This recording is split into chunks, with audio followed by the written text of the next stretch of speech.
discussion generally?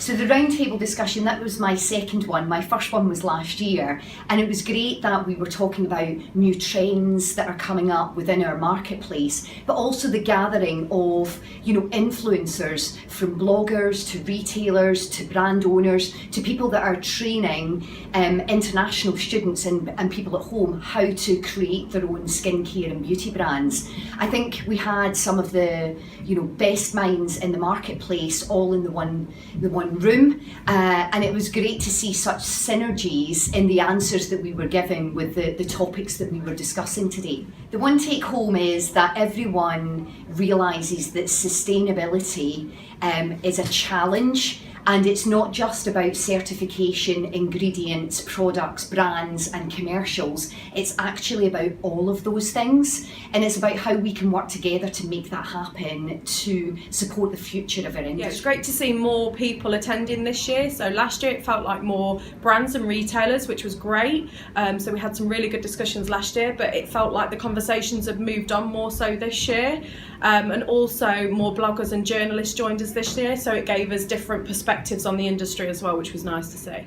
I think we've still got a long way to go in terms of regulations, and that is very, very apparent. So we talk in the industry quite a lot about how confusing the industry can be from a customer's point of view, but it's very apparent that us ourselves still need to almost get our act together and understand what it is that the consumer wants, and have the regulatory body support us on that as well. It's about consumer demand, and it's about understanding what it is that the consumer wants. Obviously there's the legal elements to it as well, which we all need to appreciate and abide to, but also it's about listening to what the consumer wants. So it's not necessarily that a particular chemical or whatever is necessarily harmful, but if a customer just simply doesn't want it in their products, that's the bit that we should be really tuned into as an industry. We had all sorts of insights from very different angles, which was, I think that's what will be very helpful in driving change and be effective. And of course, we are a fast growing industry. We all want that growth and we know it's coming. So it's just really lovely to be part, to feel part of a community of people that are sharing and willing to share their knowledge and experience.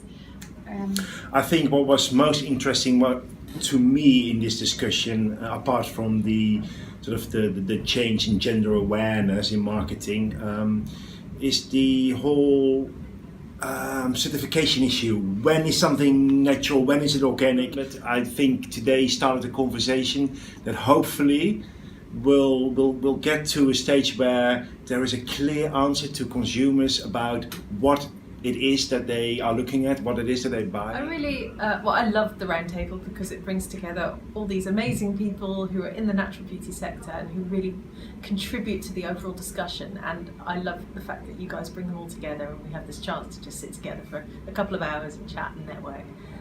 The discussion I really enjoyed was about genderless beauty, which I think is a topic that we will certainly be exploring a little bit more.